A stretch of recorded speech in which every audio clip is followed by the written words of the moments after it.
오늘 설교의 성경 본문제가 봉독합니다. 마가복음 7장 6절부터 13절입니다. 거룩하신 하나님의 말씀입니다.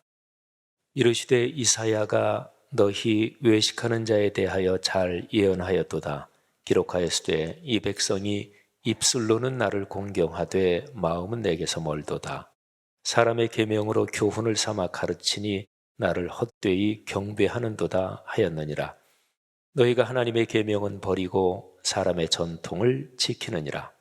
또 이르시되 너희가 너희 전통을 지키려고 하나님의 계명을 잘 저버리는도다.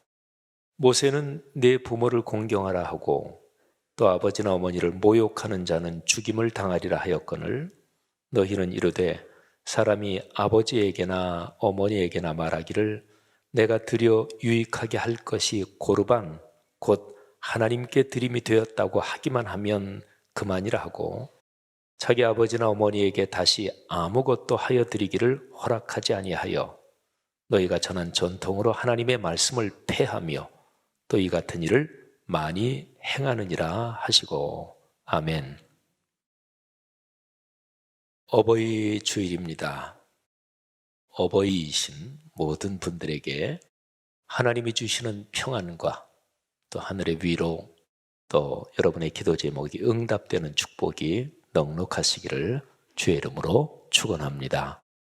또 자녀된 모든 사람에게 주님의 거룩한 뜻을 따라 권면합니다.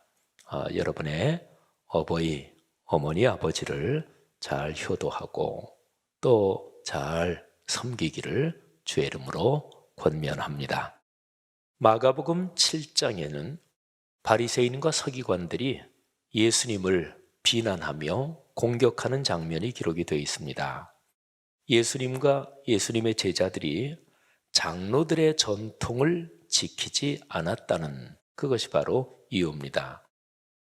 성경에 나오는 장로라는 명칭은 오늘날 교회 직분에 장로의 직분이 있습니다만은 같은 부분도 있지만 근데 그런 거라기보다도 교회의 모든 지도자들 또 유대교 하나님 신앙에서 나이가 드신 그런 지도자들을 전부 다 통틀어서 장로 이렇게 얘기하지요.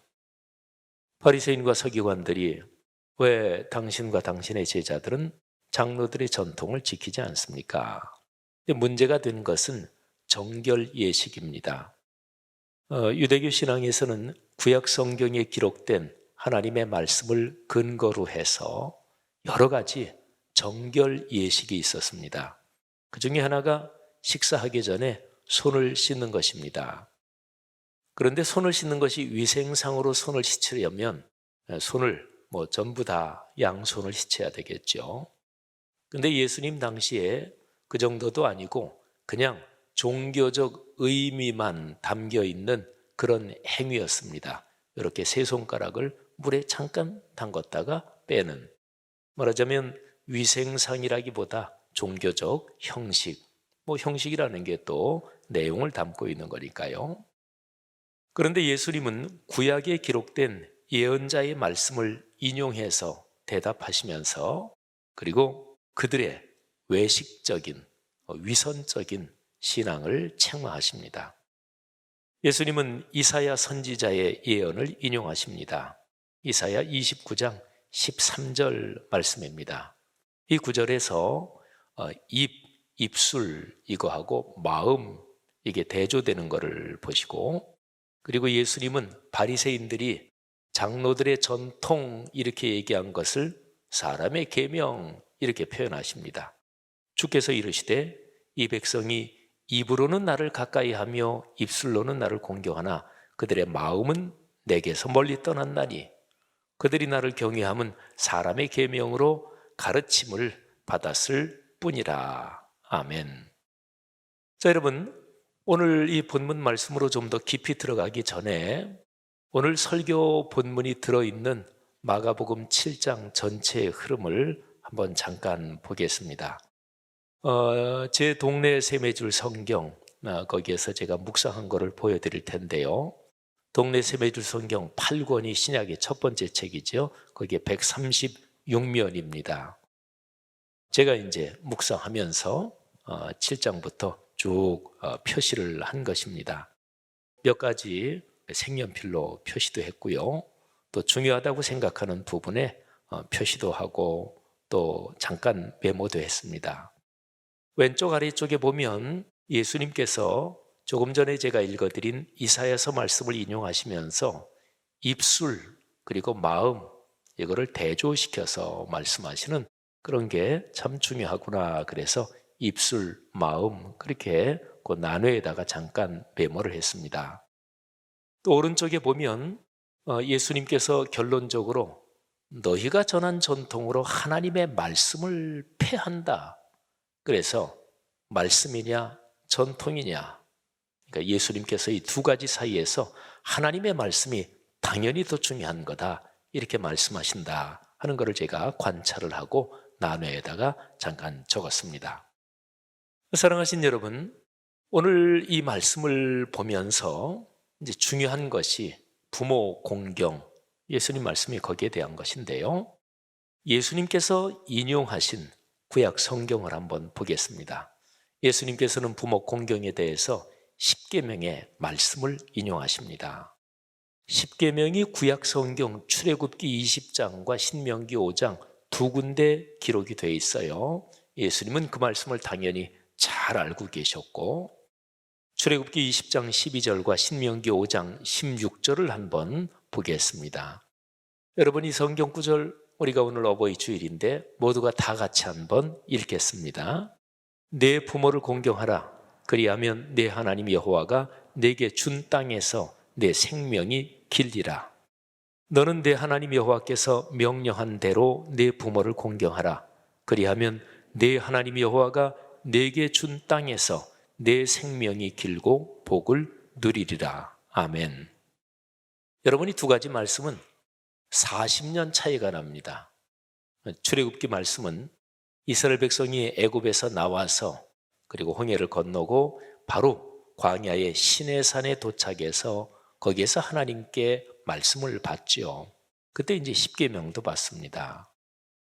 그리고 40년 뒤에 이스라엘 백성이 광야 생활 40년을 거치고 가나안 땅에 들어가기 바로 전에 모세가 고별 설교를 합니다. 그 전체 내용이 신명기입니다. 그때 모세는 40년 전을 회고하면서 그러면서 쭉 얘기를 하는데 그중에 십계명을 또 얘기를 합니다. 출애굽기에 보면 십계명에는 약속이 걸려 있습니다.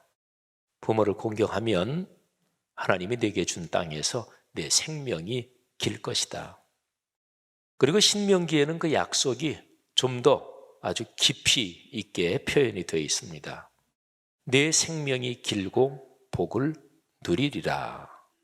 사랑하시는 여러분, 하나님께서 부모 공경에 아주 중요한 의미를 담아 놓으셨습니다. 성경에서 말씀할 때 부모 그러면 어머니 아버지만이 아니라 조부모, 할머니, 할아버지까지 포함하고요. 그리고 조부모 더 위로 올라가는, 말하자면 혈통으로 나보다 윗대에 내려오는 그런 거를 다 포함한다고 볼 수 있습니다. 문화적으로도 그렇고 그리고 성경적으로도 그렇습니다.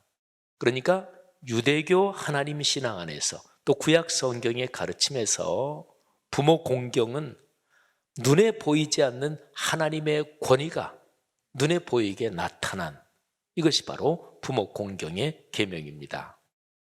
그렇기 때문에 부모를 공경하지 않는 사람에 관해서 출애굽기와 레위기에 보면 아주 엄한 형벌이 기록이 되어 있습니다. 출애굽기 21장 17절, 레위기 20장 9절 말씀을 한번 보세요. 자기 아버지나 어머니를 저주하는 자는 반드시 죽일지니라. 만일 누구든지 자기 아버지나 어머니를 저주하는 자는 반드시 죽일지니 그가 자기 아버지나 어머니를 저주하였은즉 그 피가 자기에게로 돌아가리라. 아멘. 무서운 말씀이죠. 실제로 구약 성경에서는 또 그렇게 부모를 저주해서 형벌을 받고 처벌을 받은 그런 사례도 있습니다. 여러분, 오늘 제 설교의 제목이 고르반의 왜곡, 이게 설교의 제목입니다. 이 고르반이라는 단어를 좀 설명을 드려야겠네요. 유대 사회 안에 예수님 당시까지도 그랬고 고르반이라는 제도가 있었습니다. 근데 이거는 어떤 사람이 내가 가지고 있는 재산, 뭐 부동산 모든 거 포함해서 근데 이거를 하나님께 봉헌을 하는 거예요. 근데 뭐 실제로 그 당시에 성전에 다 팔아가지고 다 그냥 집 빼고 다 해서 바친다. 그건 아니고요. 내가 가진 모든 것은 하나님의 것입니다. 그렇게 선언을 하는 거예요. 그리고 뭐 자기가 죽을 때까지 그냥 자기가 다 쓰고 근데 그렇게 하나님께 바칠 때 그때 하는 표현 중에서 고르반 이런 단어가 들어가요. 그래서 이제 고르반 이렇게 표현이 된 건데 말하자면 고르반 선언을 하잖아요. 그러면 내가 갖고 있는 모든 것이 하나님의 소유가 되고 거룩한 것이 됩니다. 말씀드린 것처럼 뭐 쓰는 건 다 쓰고 그렇기 때문에 하나님의 소유가 됐기 때문에 그거를 다른 용도로는 안 써도 돼요. 그러니까 부모를 공경하는데 이건 하나님의 것이니까 부모 공경하는데 쓸 수 없다. 그래서 안 써도 돼요. 어떻게 생각이 되십니까? 그냥 한마디로 아주 못된 짓거리죠. 그죠? 못된 짓거리입니다. 그런데 여러분 고르반 선언, 고르반이라는 것이 처음에는 참 순수하고 좋은 의미를 담고 있었을 것입니다. 당연히 그랬겠지요. 그러니까 내가 가진 물질 재산뿐만 아니라 내 시간과 생명과 건강과 아니 내 존재 자체가 하나님의 것입니다. 그러는 어떤 삶의 방향 전환, 삶의 헌신을 표현하는 아주 좋은 거였을 것입니다. 그런데 이게 인간의 죄성이 그렇죠. 이거를 사람들이 얄팍하게 부모 공경하는데 돈 쓰긴 싫고 아이 잘 됐다. 나는 고르반 선언하고 부모를 공경하지 않는 거예요. 이것이 그 당시에 말하자면 이스라엘 사회에 있었어요. 그러니까 예수님이 이거를 말씀하시며 그들을 책망하시는 거지요. 이것뿐만 아니라 오늘 여기 성경 말씀에 보면 너희가 이와 비슷한 그런 일을 많이 행한다. 뭐 성경에 점잖게 번역됐는데 너희가 이런 비슷한 짓거리를 많이 행한다. 사랑하신 여러분 잘 생각하셔요. 종교가 타락하면 상식보다 더 망가집니다. 통상적으로 사람이니까 사람이 어떻게 그런 일을 해? 사람의 탈을 쓰고 뭐 이런 얘기도 하잖아요. 그런데 사람이면 기본적으로 사람답게 살아야 되잖아요. 뭐 남보다 훨씬 아주 예의 바르고 아주 성인군자답고 그건 뭐 누구나 뭐 그렇게 될 수는 없는 거잖아요. 그렇지만 적어도 사람 노릇은 해야 되잖아요. 근데 종교가 타락하면 그것보다 더 망가진다니까요. 그건 우리 기독교도 마찬가지. 여기 당시의 유대교 신앙이 그 정도잖아요. 제가 아까 고르반 때 설명드렸잖아요. 아주 못된 짓거리잖아요.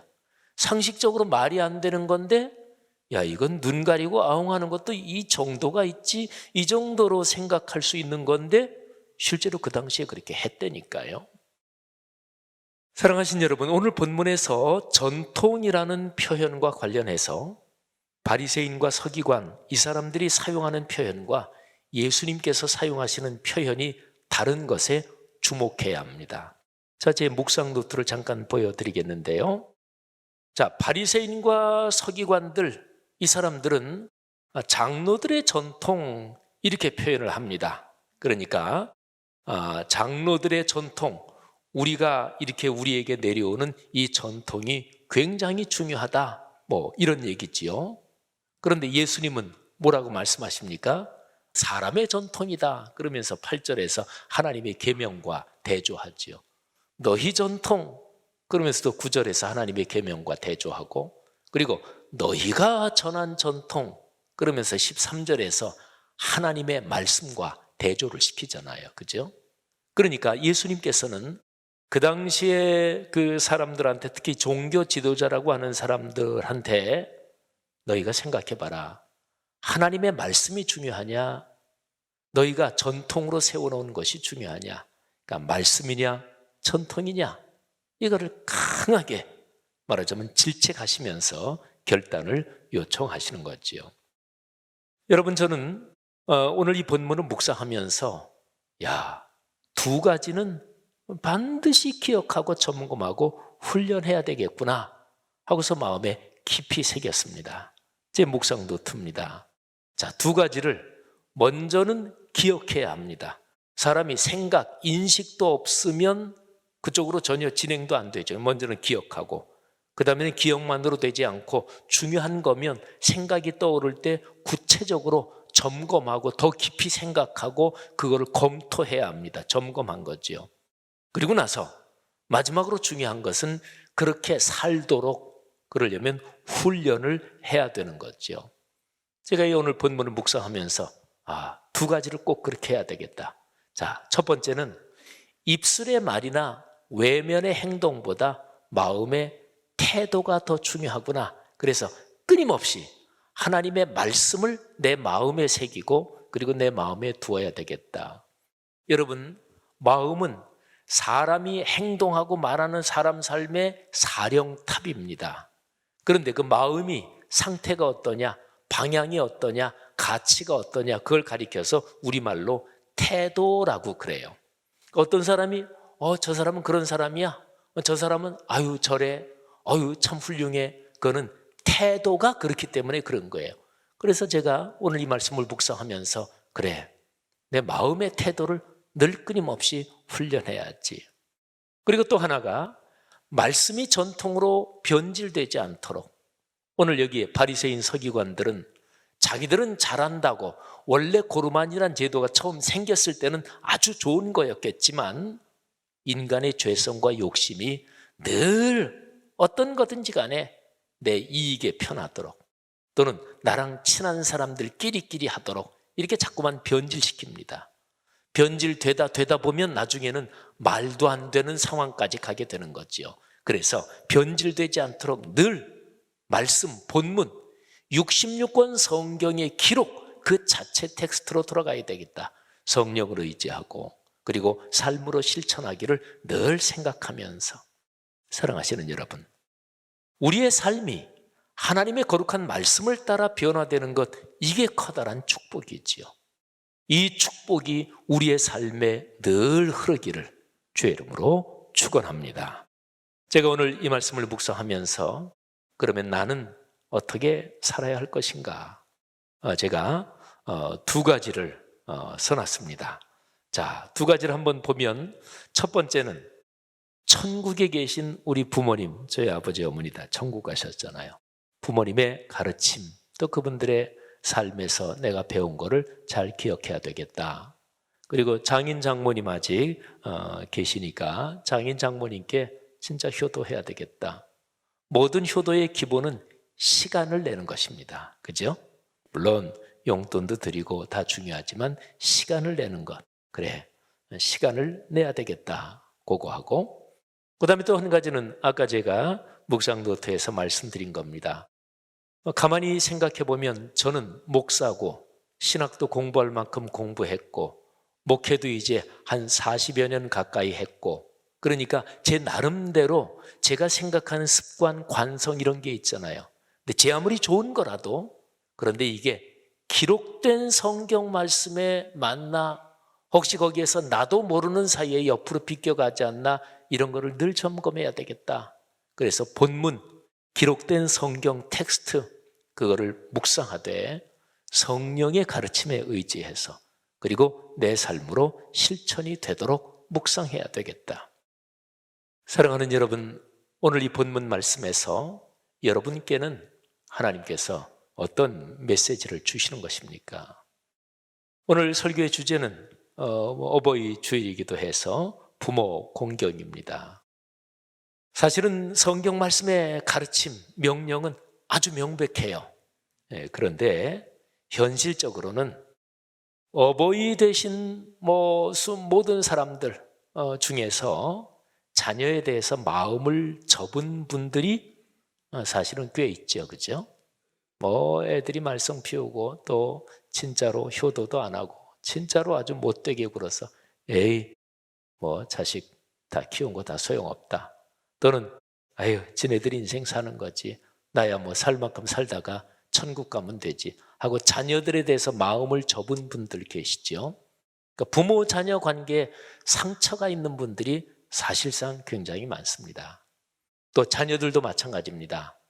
자녀들이 자라는 과정에서 부모에게 너무 심하게, 어쨌든 자녀 생각에 너무 심하게 뭐 당했다, 자녀 생각은 그럴 수가 있죠.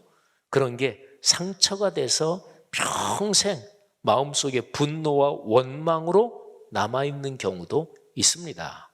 그리고 부모님이 세상을 떠나셨는데도 불구하고 우리 부모가 그렇게 한 거 나는 풀 수 없어, 나는 용서할 수 없어, 그런 분들 있습니다. 그죠? 많죠.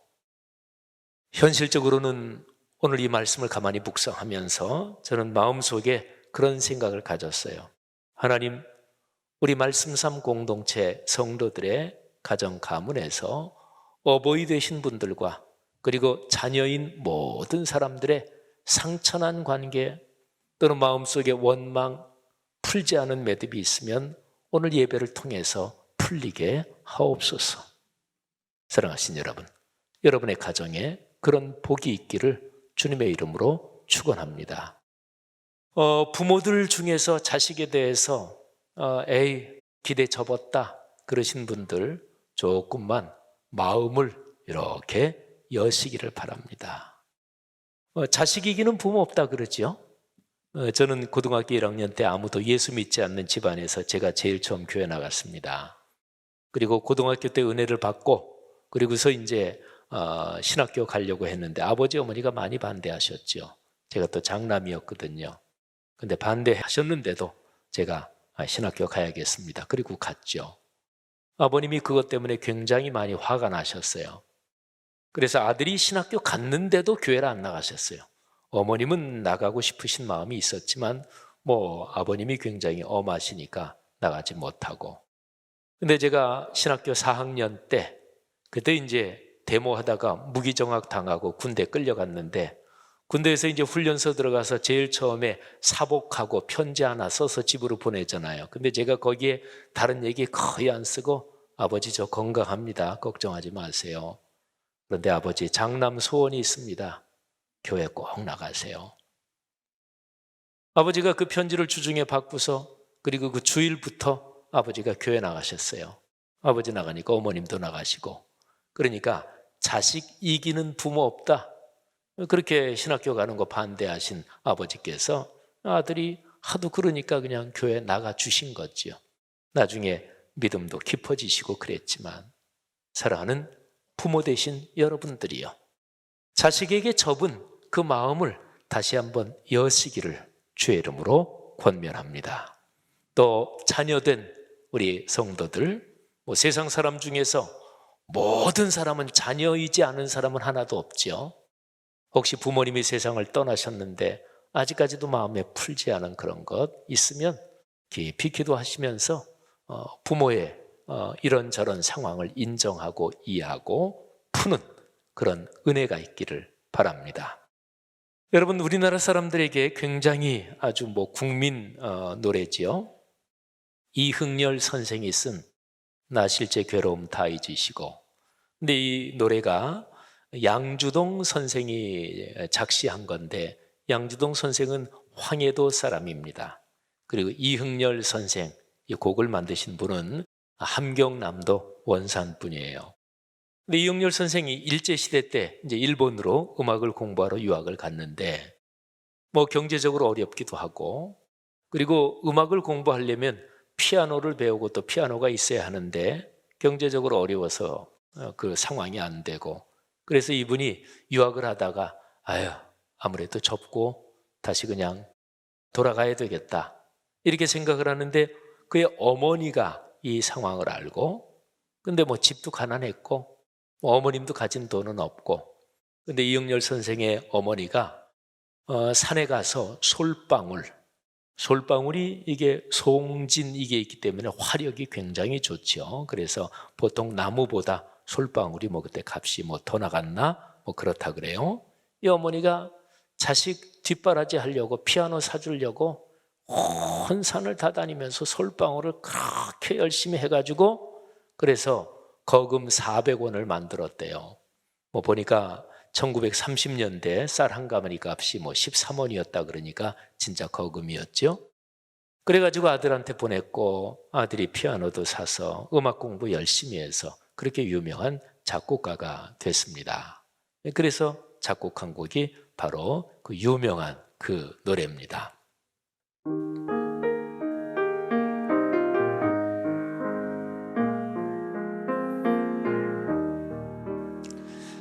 나 실제 괴로움 다 잊으시고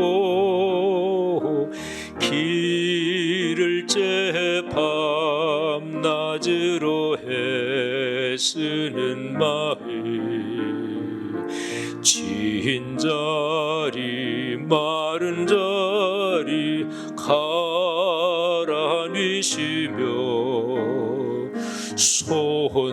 손발이 다 닳도록 고생하시네. 하늘 아래 그 무엇이 넓다 하리요. 어머님의 희생은 가히 없어라.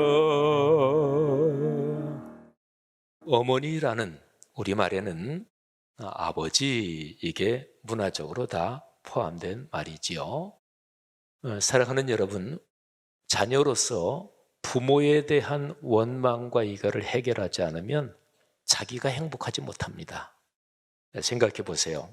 아우, 우리 부모 난 진짜 싫어. 또 우리 가정, 가문 난 진짜 왜 이 집안에서 태어났는지. 그런 사람이 행복하겠어요? 절대 행복하지 못합니다. 근데 그런 사람이 어떻게 자수성가해서 돈도 많이 벌고 성공했다. 그런데 마음에는 여전히 부모 생각하면 싫고 가정, 가문 생각하면 이놈의 집구석에서 내가 태어나지 않았더라면 더 잘 됐을 텐데, 그런 사람이 돈 많이 벌고 잘 됐더라도 그래도 행복할까요? 천만에요. 그러니까 인간이라는 문화인류학적인 측면에서 보면, 그리고 성경의 가르침으로 봐도 부모를 공경한다, 이거는 인간이 행복하게 존재할 수 있는 가장 기본적인 조건입니다. 아까 말씀드린 대로 부모에는 조부모가 담겨 있고 또 내가 혈통으로 이 땅에 존재하게 된 그 모든 흐름이 담겨 있는 게 부모라는 개념이고, 그래서 부모 공경은 내가 행복하게 살아야 될 기본 조건입니다. 그런데 현실적으로는 진짜로 부모 잘못 만나서 그런 사람도 세상에는 있습니다. 그러나 내가 행복하게 존재하기 위해서 부모에 대한 이런저런 맺힌 거를 푸시는 지혜, 그게 큰 복인 건데 그런 은혜가 있기를 주의 이름으로 축원합니다. 우리 말씀삼 공동체 모든 성도 여러분들의 가정 가문에 하나님의 큰 은혜가 넉넉하시기를 주의 이름으로 축원합니다.